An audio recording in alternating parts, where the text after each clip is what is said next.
beard? No, it's going like this there, I presume. Oh yeah.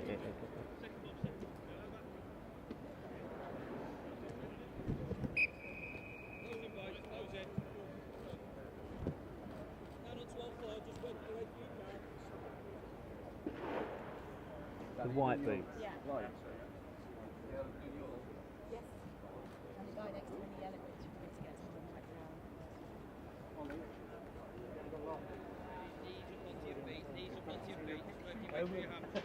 Fall back. Is it worth us going to set up now? We just go up.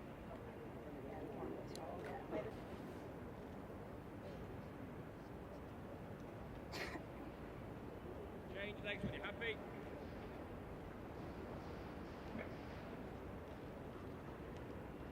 Yeah, boys, just keep the leg crossed over there. Reach through onto the through onto the thigh and backwards and forwards.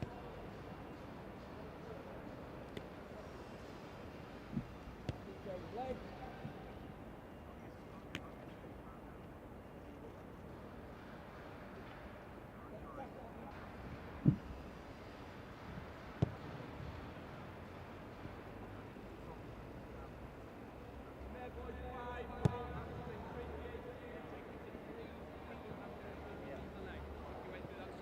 Roll your hips up, roll them up, bring it up nice and flat. 5 double, 3 singles. We should be. We did get a position last week. Oh, this is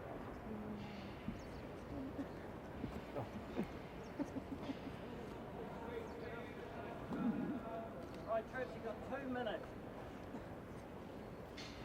2 minutes.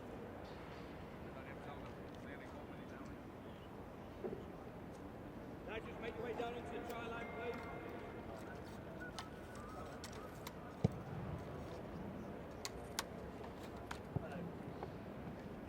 All the way back up the try line. Oh no. 78,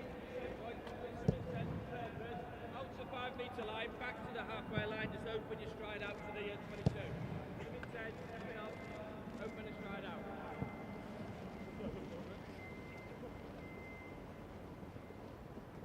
This time coming back from the 22, backtracking to get them on the spin, pick up the pace to go back towards the try line. Yeah. Let's get another turn back. This time, boys, please come out the side to the drink, please. Open it up, left, right, step, pick the pace up.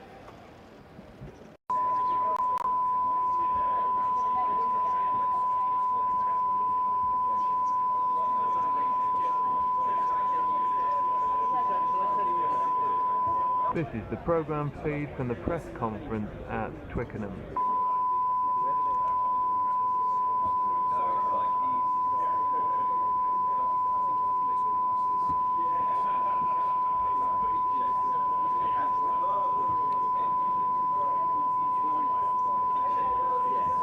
This is the programme feed from the press conference at Twickenham.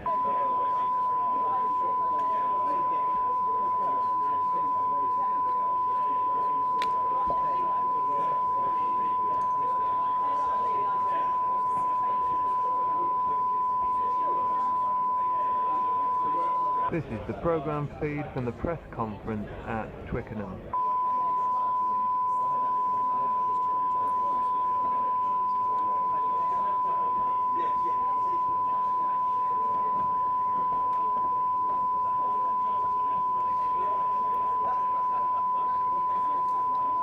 This is the programme feed from the press conference at Twickenham. Feel this one out.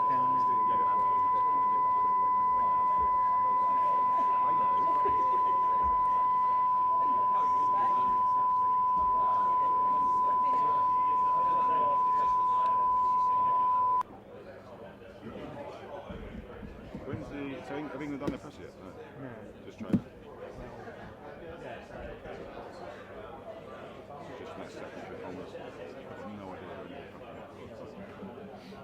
This is the programme feed from the press conference at Twickenham.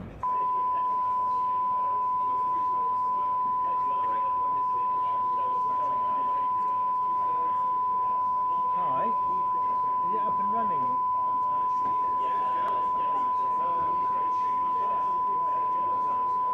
This is the programme feed from the press conference at Twickenham.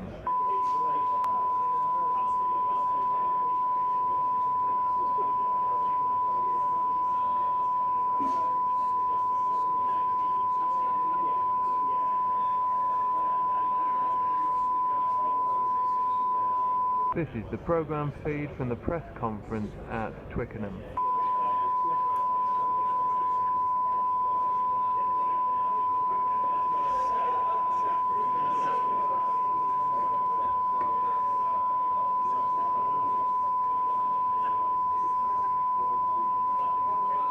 This is the programme feed from the press conference at Twickenham.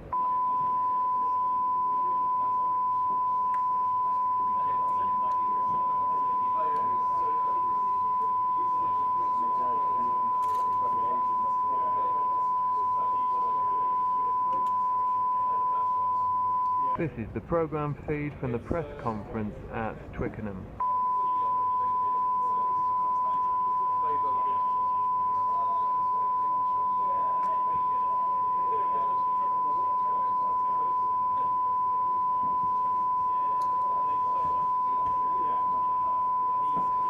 This is the programme feed from the press conference at Twickenham.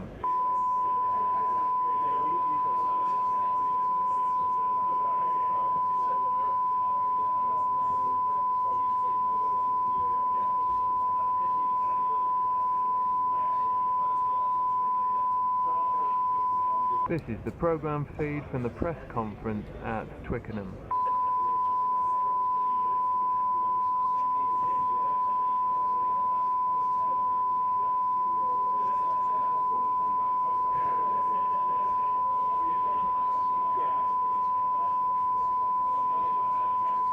This is the programme feed from the press conference at Twickenham.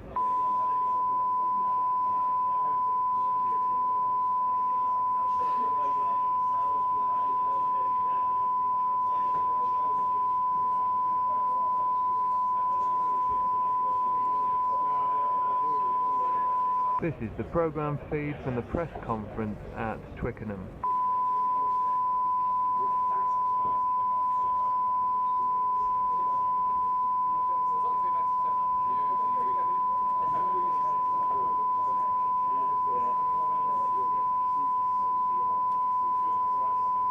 This is the programme feed from the press conference at Twickenham.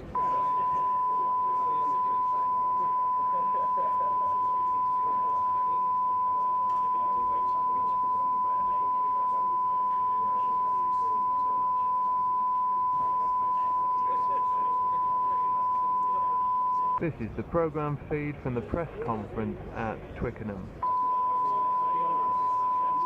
Scopes, you want to shoot this out, mate, and I'll do cutaways, I guess.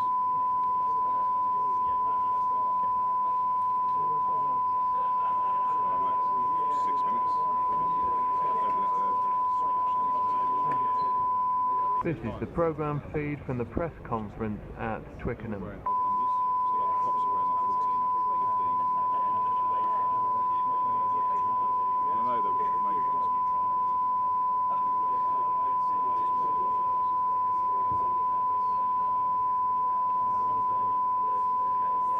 This is the programme feed from the press conference at Twickenham.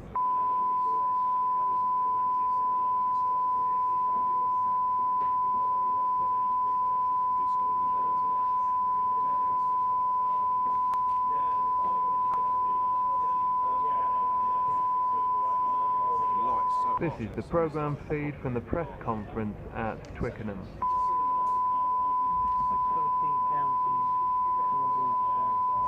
Yep.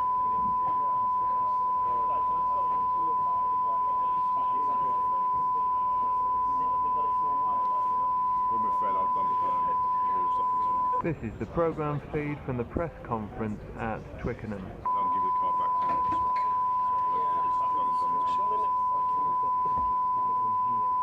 So, in here, right? Charlotte put us on the list for... This is the programme feed from the press conference at Twickenham.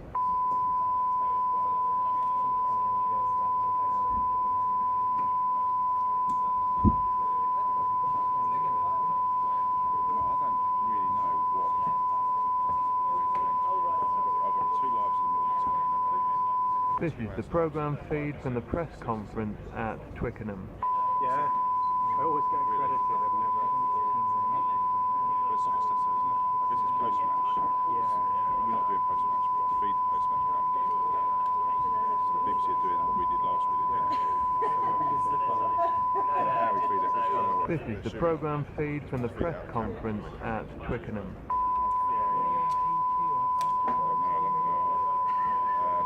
But just feed out the camera. Yeah, I know.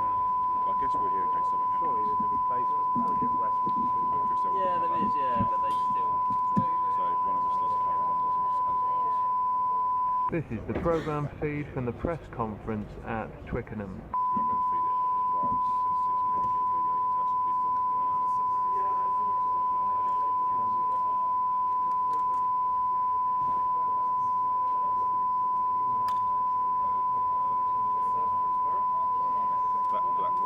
This is the programme feed from the press conference at Twickenham.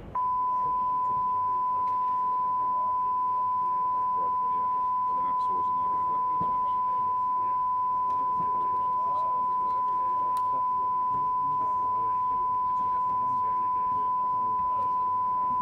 Well, that's got to be This is the programme feed from the press conference at Twickenham. Park.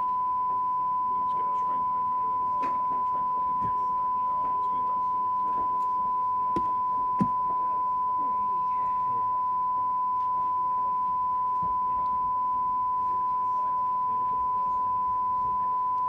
This is the programme feed from the press conference at Twickenham. Kit and the zero. And train. Joe says she well, Joe says she can drop me off, but she can't get back in. How do you get out? Do you know what I mean? This is the programme feed from the press conference at Twickenham.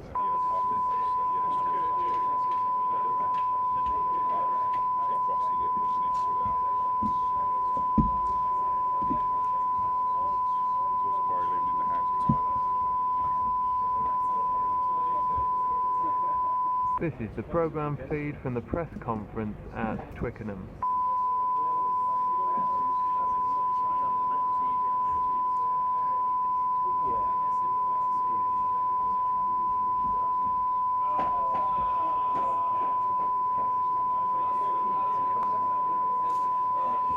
This is the programme feed from the press conference at Twickenham. So if he wants to put anyone else in, he's completely buggered.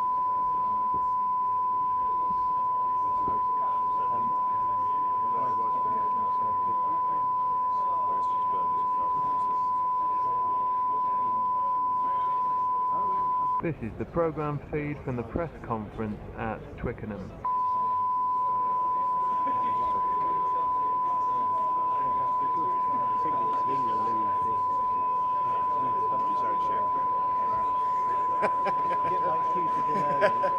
I've got a shot of 4 blokes that aren't playing.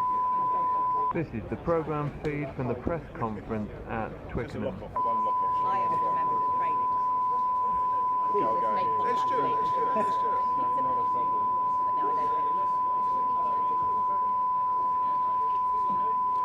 I guess we have to feed you. This is the programme feed from the press conference at Twickenham.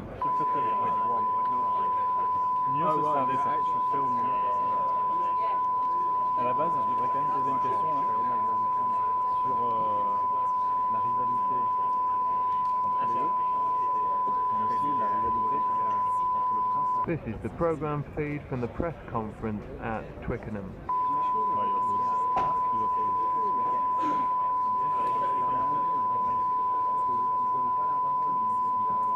Ah ouais? Well, you would tell better than 80 times. This guy's been doing it for 40 years. This is the programme feed from the press conference at Twickenham.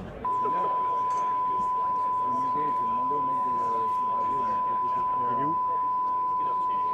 Yeah. C'est Vincent? Ah non, c'est un Tyler, c'est Anthony. Fine. Ah mais il va I aussi. think it just This is the programme feed from the press conference at Twickenham. Sujet là-dessus l'autre jour, parce qu'en plus il y a une vidéo, Ouais, ça arrive, ouais. il la cérémonie des caps?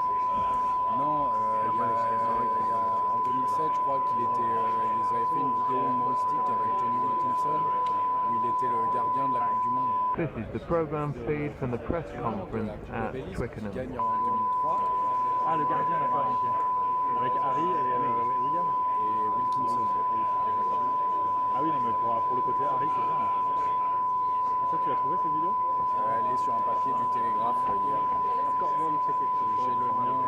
This is the program feed from the press conference at Twickenham. Franchement, si tu peux la poser, c'est bien. Si tu poses la question, je te paye 2 pains ce soir.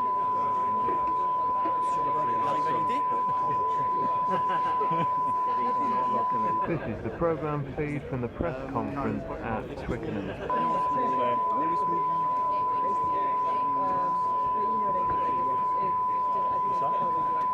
Demain, avant match, mais demain, fin d'après-midi.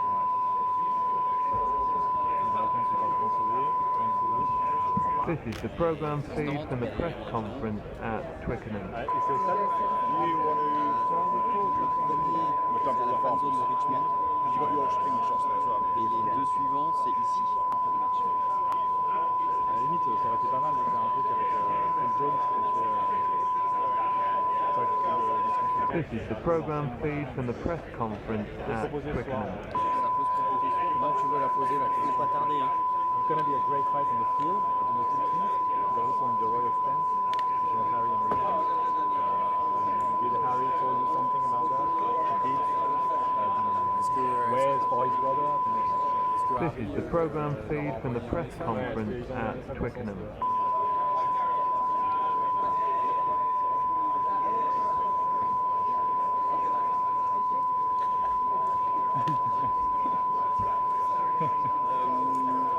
Ouais, on voit ça après, mais franchement, je pense qu'il ne faut pas tarder à répondre. This is the program feed from the press conference at Twickenham.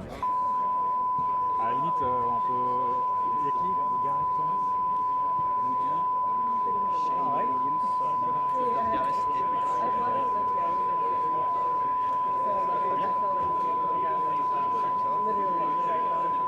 This is the program feed from the press conference at Twickenham. Ah, du thé carrément. Totalement intégré. Alors moi c'est du café à l'ouest. Café, soit possible. C'est très local, hein. Ah, yeah. Yeah, sorry, you have this.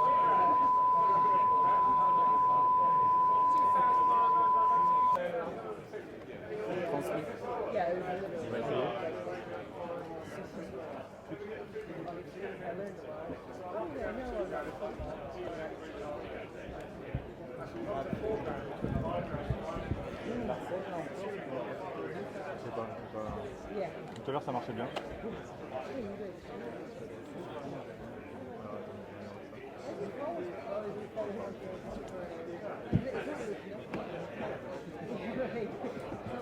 J'ai que dalle.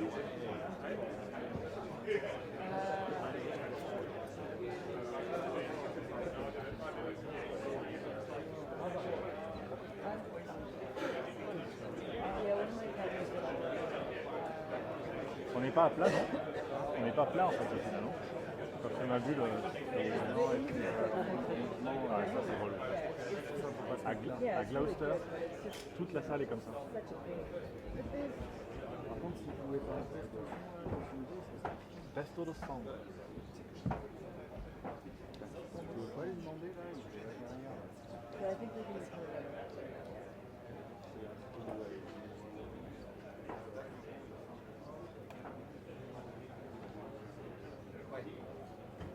This is the program feed from the press conference at Twickenham.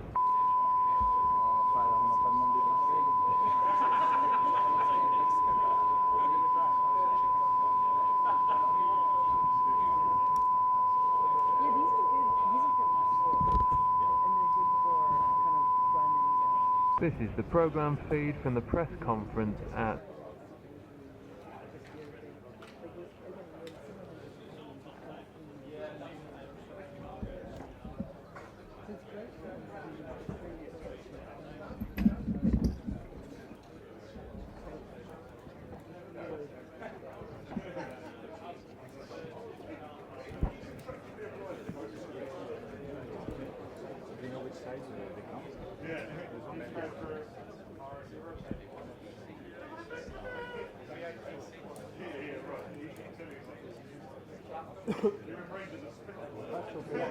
Japanese media. Honestly, that's it. Yeah.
Jamie Roberts' brother, cameraman.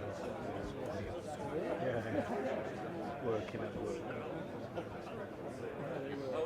Good family link. That'll get you an interview. Yeah.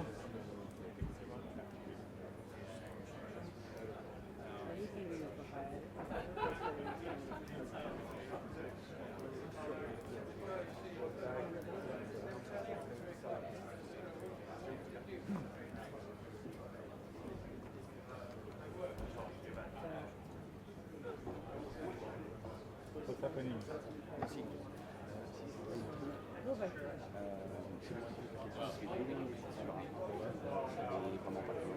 Et la semaine dernière sur la Carina machin, on a déglingué la meuf dans les When the sun goes Donc in. ça va aussi dépendre de qui est là quoi. Last week we had a helicopter.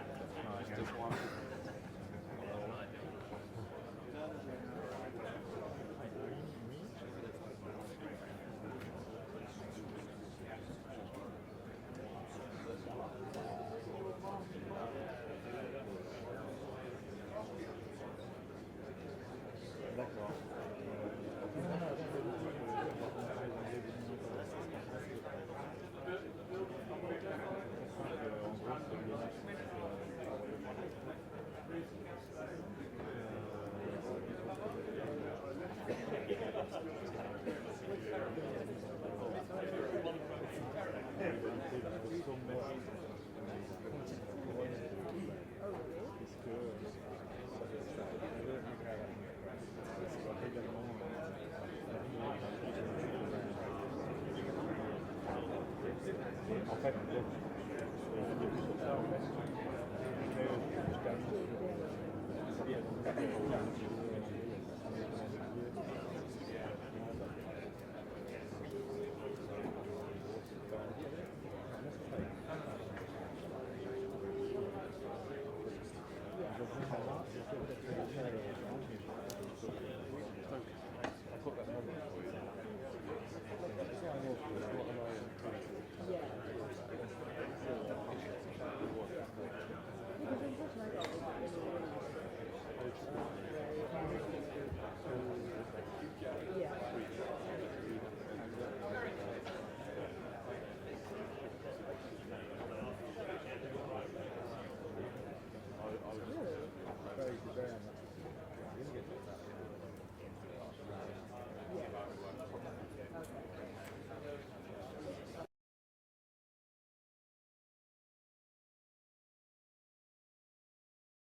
4 years. Did you think you'd be in this position, just over a week ago?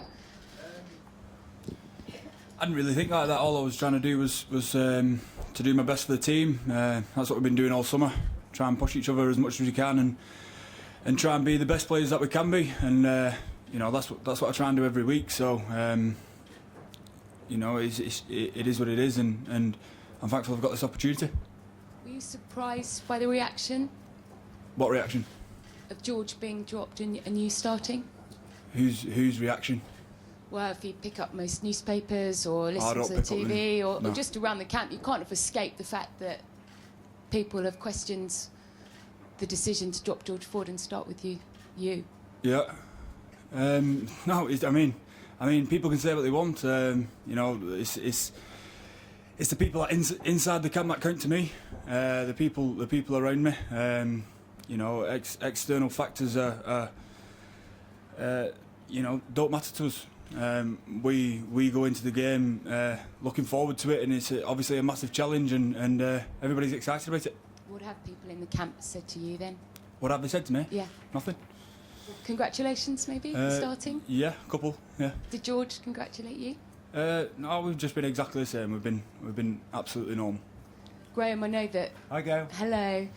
I know that it probably hasn't escaped you. Generally, the selection, have you been surprised by the reaction it's got? We've got a great squad, Gail. We're happy with whoever takes the field. Owen's been exceptional for us coming off the bench. George has been exceptional for us. For this game, we've gone with the selection that we have as a reflection of who we're playing against. Simple as. It's a 23-man job. It's a 31-man job, this World Cup. In football, teams tend to get sort of announced an hour before kick-off. Obviously, in rugby, it's 48 hours. This week, would it have maybe been more advantageous, given the changes you were going to make, to keep your cards closer to your chest? I thought we did try and keep our cards close to our chest. That's irrelevant now. It's done. We've had in mind what we wanted to do, selection-wise, all week, and we've trained accordingly. I think it's irrelevant now after the event, going back thinking when we could have announced it or how we could have done it better. I'm really looking forward to seeing this group play together, as I generally always am. I'm quite positive about it. But I can't stress enough, it's a 31-man job. And this is the selection that we think is appropriate to play Wales. Owen, good down here. Thank you. Do you feel ready to deliver, and what is it you hope to bring out of the guys alongside you? Yeah, I think everybody's excited about the game, and this is why you play rugby, to be involved in games like this. As we said, we've trained well all summer, and I think we've got a lot better as a team throughout this time that we spent together. I mean, I've never had this opportunity to spend this much time together at England, and I think that's put us in good stead, obviously. And I think we're going to play the same way as we have been doing. We're going to try and make the decisions that are in front of us and try and make the correct ones. It's whatever the game presents to us. We obviously go in there with a plan, but we also want to keep our minds clear and be open to whatever's in front of us. Owen, I appreciate what you say about not reading the papers. You focused on a Titanic match this weekend, but in recent times, rarely has a selection caused such debate and controversy as yours, and indeed perhaps bringing Sam in as well. Does that make you more motivated to try and prove those detractors wrong, and do you feel that some of that criticism is unfair given what you've achieved as an England player in the past? It doesn't matter to me. It doesn't motivate me. As I said, the people that matter to me are inside this camp, not outside of it. All I want to do is do my job for this team. Like everybody has been doing over the last 12 weeks. They want to do the best for this team and push this team forward, and that's hopefully what we're looking forward to do tomorrow. Duncan. Graham. Jonathan Davis described this as the biggest England-Wales game of all time. What's your take on the size of the occasion and what's at stake? It's a pretty big game. The next couple of weeks, they're all big games, aren't it? It's a World Cup. There's not many small games, but it's our next one, so it's getting all our focus at the moment. We're not looking beyond this game, obviously, but they're all big games. I grew up watching England-Wales and playing them myself, and it's always a huge rivalry between us, none more so than now. Owen, playing with the Lions, you've played alongside many of these Welsh players. Yes, there's a rivalry. What kind of relationship have you got with those, the likes of Jamie Roberts, George North, Sam Warburton? Oh yeah, they're all brilliant lads. You know, that tour was unbelievable in 2013, and got to know a lot of players, not just the Welsh lads, and got to know them pretty well. And you know, it was a brilliant group of lads in general. I don't have a bad word to say about any of them. So yeah, I think it's a bit of a special bond that you have with them sort of people. But you know, I'm sure we'll save that till after the game. Owen, you touched on your relationship with George earlier. When someone gets picked, does your relationship change at all? Does somebody start supporting the other one, or is it exactly the same no matter who's picked to start at 10 on a weekend? No, we talk about everything anyway. Would be exactly the same as we would do, as it was last week, as it was in the autumn when he got picked and I went on the bench. It's been exactly the same. Russell. Obviously, Owen, much has been made, and we know all over the years the junior role that you and George have played together. Maybe if you could just tell us a bit more and expand on how you've improved and supported and nurtured each other's careers over the years. Oh, well, we've played with each other since we was about. I don't know. We went to school together when we were 13, 14 or something, and then ended up playing England 16s, 18s, 20s, all together. We're just open with each other. We don't have anything that we don't lay out there. Rugby wise, it's you know, we're two people that are obsessed with the game, and we like to talk about the game. We're probably a bit boring, really. All we talk about is rugby. So no, we just talk about everything. I'd say it's pretty open. Okay, Duncan. Owen, yeah. What's it reasonable to expect from Sam Burgess tomorrow, do you think, given he's only been in Union for 11 months now? This is the biggest Union game he will have played. I think he'll do his job. I think, you know, like I said before, all everyone's trying to do is the job for this team. You know, I'm sure he'll bring a lot of energy to the game. Is a big leader in terms of that, and I'm sure he'll be looking to do his job and impose himself in the game. And selection debates aside, you've been brought in over George to do a different job, perhaps a different set of skills. What sets you aside from George? What would you do differently? Why have you been brought in ahead of George? Well, every player is different, aren't they? I mean, we've been training for 12 weeks now and pushing each other. And you know, George is obviously a brilliant rugby player and has shown that over the last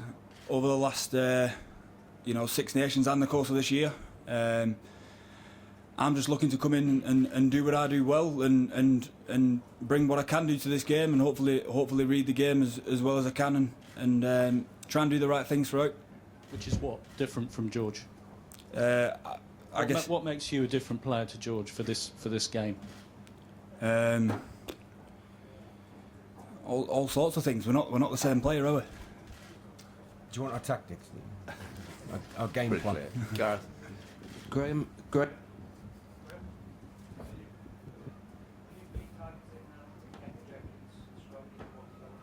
Say that again, mate. Sorry. Your mic's not on. Sorry. You just take the mic away completely. Will I be targeting Gethin Jenkins? Isn't this his 4th World Cup? I think he's a hell of a player. British line. I think it's rude to say we'll be targeting him. He's going to be a handful, as is the rest of that pack of forwards they've picked. Picked a big pack of forwards to come and take us on in that department. So we've trained accordingly. Insofar as targeting him, we've got to keep him quiet. Owen. Owen. Stuart was saying yesterday that in the course of the camp, you and George have been learning off each other and improved on the back of that. Could you specifically say what you've learnt from George's skill set that you've taken on board over this camp? Yeah, I mean, it's hard to be specific. I think it's constant. like I said before, we have a pretty open relationship where we talk about everything constantly. So it's just a constant day-to-day thing. It's not a one big thing I learn off you a week, one big thing I learn off you over the course of a month. It's just constant trying to better each other, and in turn get better yourself at the same time. And that's what everybody's been doing throughout this camp. I couldn't tell you a player that I don't think's not got better over the course of this 12-13 weeks that we spent together. Tom Hamilton, please. Owen, Stuart said yesterday that he expects Wales to target the 12 and 10 channels. Is this something you're looking forward to? I'm looking to do my job. If they come down that channel, it'd be my job to stop them. So I'm looking forward to doing my job. Ian Payne, please. Sorry about another controversial question, Owen, but who's the better kicker, Lee Halfpenny or Dan Biggar? I know Dan Biggar's a brilliant kicker. I've seen him kick a number of times for Wales, and obviously over the course of his career, he's been brilliant. And I think I heard something about his percentage being high 80s the other day. Lee's unbelievable. Lee's you only need to look at the kick he made in the first couple of minutes of that game at the Millennium Stadium in the Six Nations this year to know how good he is. And to be honest with you, I think he's been the best over the last however many years at the minute. Lee. Chris Jones, please. Graham, Chris Robshaw and Tom Wood have been just two of many who've mentioned 2013 and what lingers on from that. How better equipped is this England pack to deal with the kind of physicality and the emotional side of the game that they will face, which they didn't deal with in 2013? Yeah, it's a defining moment for us, that game, for this group of players, because we were exceptionally well beaten on the night. But we learnt a lot. Learnt a lot from that atmosphere, about the physicality. And I think our last two games against Wales have reflected that. Hi, Owen. Hi. There's going to be a huge rivalry tomorrow on the pitch, obviously, but also in the royal box between Prince William and Prince Harry. First of all, what do you make of it? And do you know if Harry's been in contact with you, or do you know if he'll be in contact with you before the game? Not this week, no. I don't really know how to answer that question. No, I'm sure it'll be a brilliant game for them to watch anyway. Gavin. Wondering if the thing's on. Yeah. Is there any disappointment or frustration that Wales have sort of breached the spirit of the regulations and having extra players at the camp? I'm thinking 4 years ago you guys were getting fined for mouth guards and things, but any concern? A disappointment or frustration? Neither. It's irrelevant to us. It's not our concern. Got enough to worry about. Adrian. Sorry. Graham, there's been a lot of... Sorry. Graham, there's been where a we're lot looking? here. Put To him on left. To Sorry. left. There's been a lot of talk about a siege mentality with the Wales team, but it sounds the way you're talking, there actually might be more of a siege mentality in your camp. How do you define a siege mentality? Well, I mean, you're suggesting that you're not reading what's going on outside, and that you're very much all that matters is what we think, not what everybody else does. Is that a siege mentality? That's just our role. That's my job as a coach and as players, to get on with your job. So that's all we're concerned about, because it's a World Cup. It's a big game. I don't define that as a siege mentality. It's just our mentality going forward. Neil. Owen, you've talked a lot about doing your job tomorrow. That one of those roles is goal kicking. It. If it came down to it, a last-minute kick, is that the sort of thing that you'd relish, revel in that opportunity with all that pressure on it? Would I back myself? I mean, it's me. Again, it's my job. That's why I practice. That's why I've done however much practice I've done to kick in these games and hopefully reward the team for the hard work that they've put in. Russell, please. Graham, I was wondering if I could just take you back to all your time as a player as well as a coach and just get your broader take on England-Wales as a rivalry, but now ramping that up for World Cup time and at Twickenham as well. Got a huge amount of respect for them. I mean, I've worked with their entire coaching team apart from Robin, but I respect the work that Robin does. And I've worked with the players, played against them for a long time. But they'll be coming with some doubts tomorrow in their mind, especially when they're reflecting on the last 2 performances against them. But they have a coaching team who will have them wound up, and they'll have a few tricks up their sleeve as well tactically. I think I spoke earlier about how I believe they'll try and play the game, and we train for it accordingly. I mentioned as well for the referee. I think he's a fine referee. He's going to be important. Wales games are always massive occasions, but I'm delighted it's Jerome Garces. I think he's got a great temperament. Watched him play last week. Watched him ref last week. And he handled that South Africa-Japan game very clinically. What I like about him is how clean he makes the breakdown. He's removing bodies, because that's going to be important tomorrow, that breakdown intensity. So, don't ever do that again. So I'm looking forward to the magnitude of the game, but how it's going to be handled as well. Okay, Julian, and then Dan, please. Graham, sorry, over here. Yeah. Sorry. Yeah, it's all right. Billy Vunipola starting tomorrow. What are you expecting from him at the start of the game? Been disappointed the last couple of weeks. Coming off the bench, he wants to start the game. He was exceptional for us in the Six Nations. His power game, his running, his numbers, and he's took that back into his club form. So we've been pondering that one. It was a tough call, him and Ben, because they're both impactful players. But we've gone with Billy. Unfortunately, Ben picked up a knock last week as well, so he wasn't properly fit for selection. But Billy's maturing. His decision making has really come on. He's a very dependable player, so I'm expecting big things from him tomorrow. And he's really looking forward also to playing against Toby. Dan. Graham, the way it's been portrayed, this selection, is a change of philosophy by England, a bit more pragmatic. After a successful period where you've played an attacking game, is that the way you see it? Well, and it's still attack. Of course. And I know that some of those changes have been forced on you by JJ's injury, clearly, but yeah. Is it the way we're seeing it? Is it a change of philosophy? And if so, why? What's been so wrong with the last few months? It looked pretty good. There's nothing been wrong. I agree. I mean, if you look at the Six Nations, scored 18 tries. Exactly. Probably could have scored a bit more, but you've got to choose the right tool for what's in front of you, and that's what most teams do around the world. That's selection. It's the art of having a big squad and good competition. For this game, we've gone with those players, with Wales in mind. You know, we could change it next week, but we're entitled to do so. I think it's incorrect to just put out the same team every week. You know, we've got to play things appropriately in terms of selection for who you're going to play against. Take 2 more, please. Gavin and then Alex.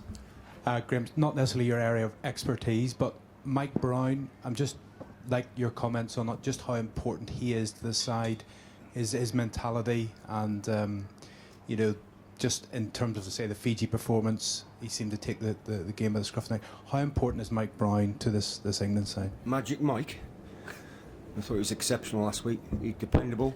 You know, having him at the back, shoring things up, is a real relief as a forwards coach. But the way he can attack as well and hit the line, his running, his power, his ability to stay on his feet, he's been great for us. You know, we're blessed with huge competition in that area, in that back three.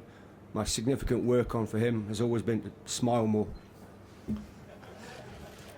Alex Spink, please. Graham, you played alongside Martin Johnson. You coached alongside him. Chris Robshaw overtakes his number of caps tomorrow. Any similarities between the two? Can you give us a... yes, sorry, as captain. Can you give us an insight? Chris, it's a pretty tough comparison to make, you know, comparing Robbo to Jono, but it's certainly the signs he's showing, the way he's developing as a captain. You know, it's shown that he could go on to be the leader that Jono was. You know, I'm a big Jono fan, having played with him for a long time, but what I like about Chris is a doer. The lads follow him, follow his actions. rather than he thinks about that rather than think of what he has to say all the time about what he says. But they follow his actions, follow his work ethic. Very diligent player. Comes under a lot of pressure as well. It's a big gig that, being captain of this team at the moment, but he's taking it in his stride. You know, I'm hoping he's going to develop into the leader that Jono was. The early signs are, well, they're not that early anymore, that he's developing nicely. Thank you, everybody.